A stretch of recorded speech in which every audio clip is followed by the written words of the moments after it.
Այսօր մի հատ դեպք կա տեղի ունեցել, պետք է պատասխանեմ։ Այսօր մեր երկրի վարչապետը մետրոյով գնալուց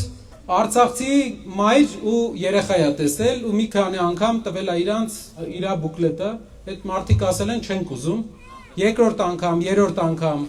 չորրորդ անգամ արդեն այդ մարդիկ ասել են Արցախը տվեցիք էլ ինչ բուկլետ ու ինքը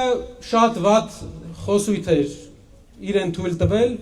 այդ մայրիկի ասեին ու իր երեխայի ասեին, վերջում էլ ասես բա թողել փախել եք, քանի ամիս Արցախը սոված դիմացավ ժողովուրդ ջան։ 9 ամիս Արցախը սոված մնացել է։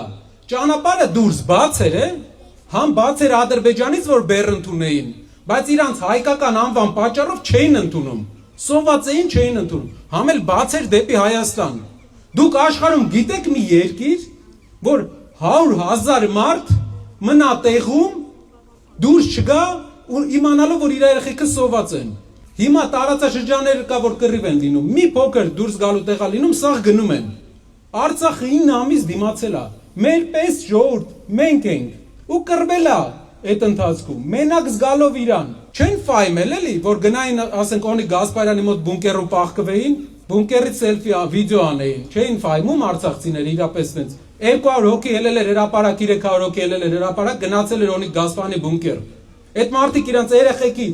սահմաններից 100 մետր հեռավորության վրա, 1 կիլոմետր, 2 կիլոմետր հեռավորության վրա 9 ամիս սոված դիմացան, ոնց կարելի է։ Ու ինքը պետք է դա չասի։ Բունկերի մարդը պետք է չասի։